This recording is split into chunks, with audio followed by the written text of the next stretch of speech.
And behold, a man of God came out of Judah by the word of the Lord to Bethel. Jeroboam was standing by the altar to burn incense. And the man cried against the altar by the word of the Lord, and said, O altar, altar, thus says the Lord, behold, a son shall be born to the house of David, Josiah by name, and he shall sacrifice upon you the priests of the high places who burn incense upon you, and men's bones shall be burned upon you. And he gave a sign the same day, saying, This is the sign that the Lord has spoken.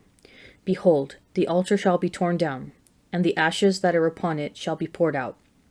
And when the king heard the saying of the man of God, which he cried against the altar at Bethel, Jeroboam stretched out his hand from the altar, saying, Lay hold of him. And his hand, which he stretched out against him, dried up, so that he could not draw it back to himself.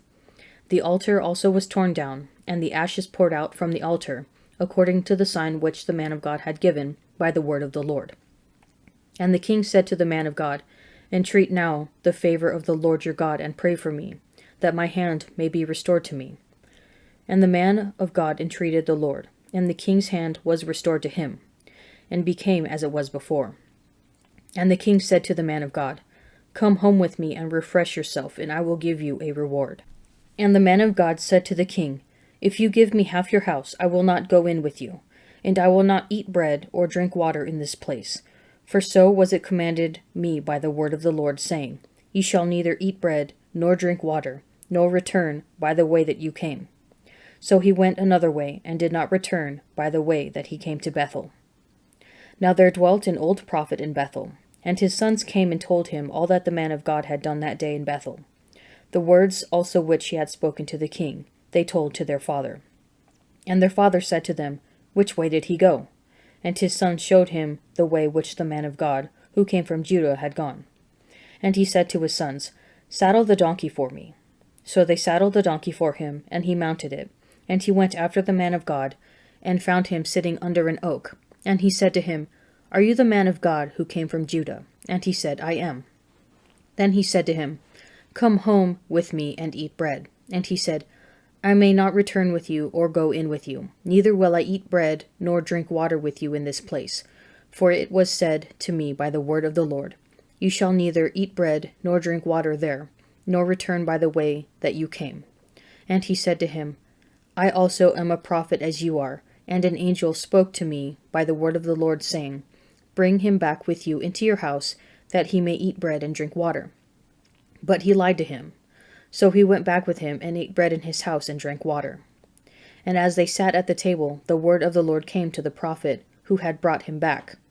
And he cried to the man of God who came from Judah, Thus says the Lord, Because you have disobeyed the word of the Lord, and have not kept the commandment which the Lord your God commanded you, but have come back, and have eaten bread and drunk water, in the place of which he said to you, Eat no bread and drink no water, your body shall not come to the tomb of your fathers.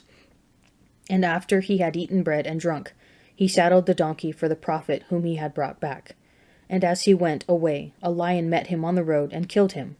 And his body was thrown in the road, and the donkey stood beside it.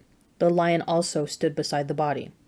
And behold, men passed by, and saw the body thrown in the road, and the lion standing by the body. And they came and told it in the city where the old prophet dwelt. And when the prophet who had brought him back from the way heard of it, he said, It is the man of God who disobeyed the word of the Lord. Therefore the Lord has given him to the lion, which has torn him and slain him, according to the word which the Lord spoke to him. And he said to his sons, Saddle the donkey for me. And they saddled it. And he went and found his body thrown in the road, and the donkey and the lion standing beside the body. The lion had not eaten the body or torn the donkey. And the prophet took up the body of the man of God, and laid it upon the donkey, and brought it back to the city, to mourn and to bury him. And he laid the body in his own grave. And they mourned over him, saying, Alas, my brother.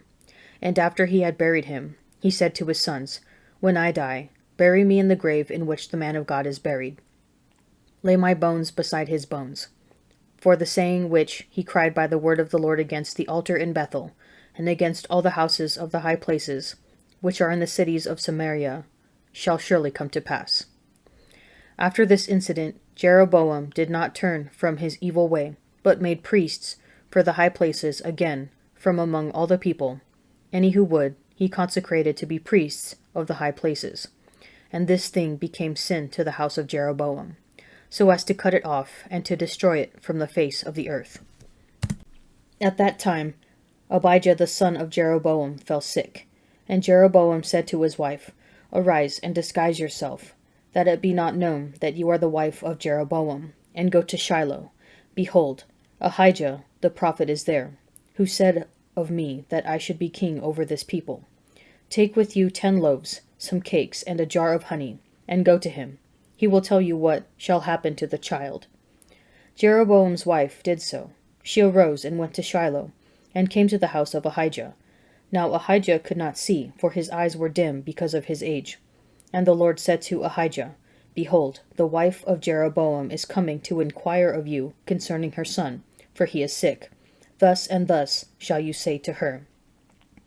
When she came, she pretended to be another woman.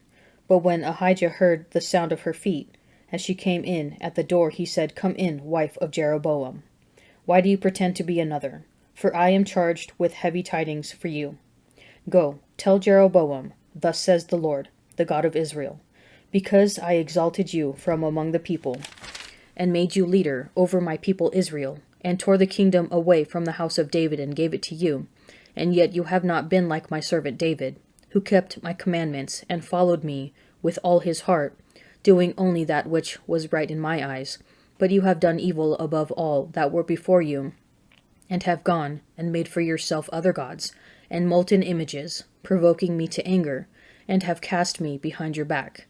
Therefore, behold, I will bring evil upon the house of Jeroboam, and will cut off from Jeroboam every male, both bond and free in Israel, and will utterly consume the house of Jeroboam, as a man burns up dung until it is all gone.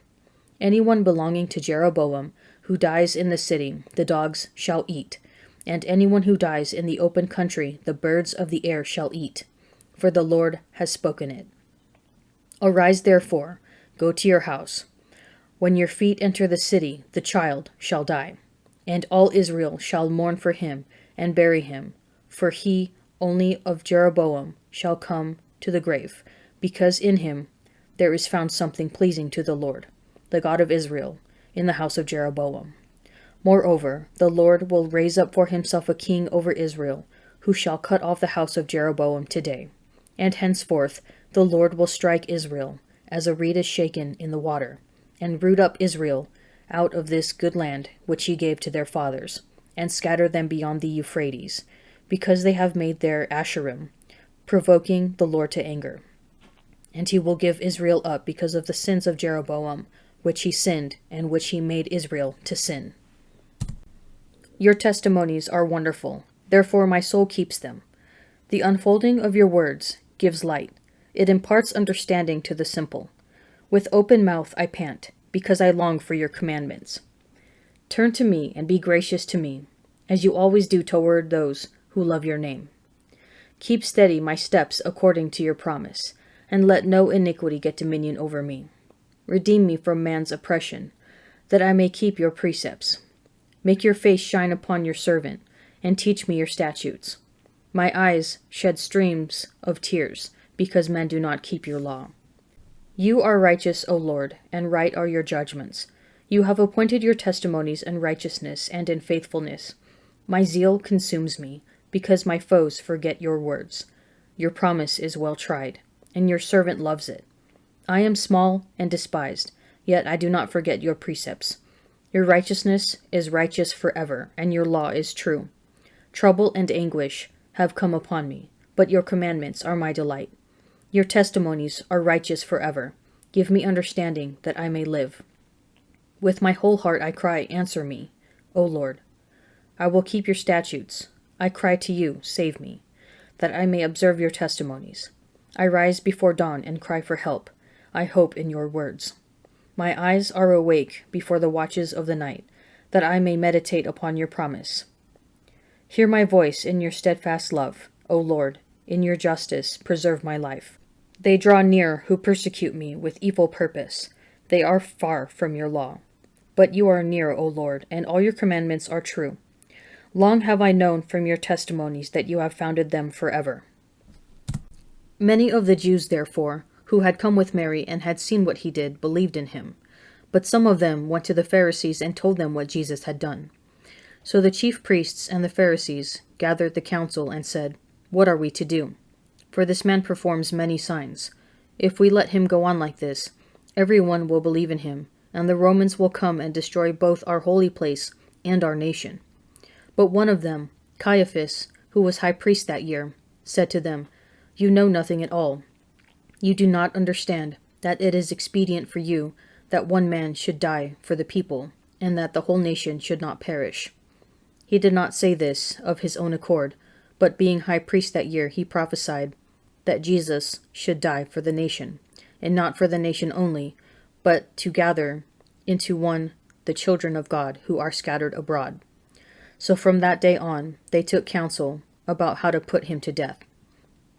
Jesus therefore no longer went about openly among the Jews, but went from there to the country near the wilderness, to a town called Ephraim, and there he stayed with the disciples. Now the Passover of the Jews was at hand, and many went up from the country to Jerusalem before the Passover, to purify themselves.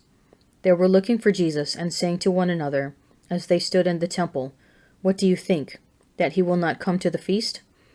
Now the chief priests and the Pharisees had given orders that if anyone knew where he was, he should let them know, so that they might arrest him. 6 days before the Passover, Jesus came to Bethany, where Lazarus was, whom Jesus had raised from the dead. There they made him a supper.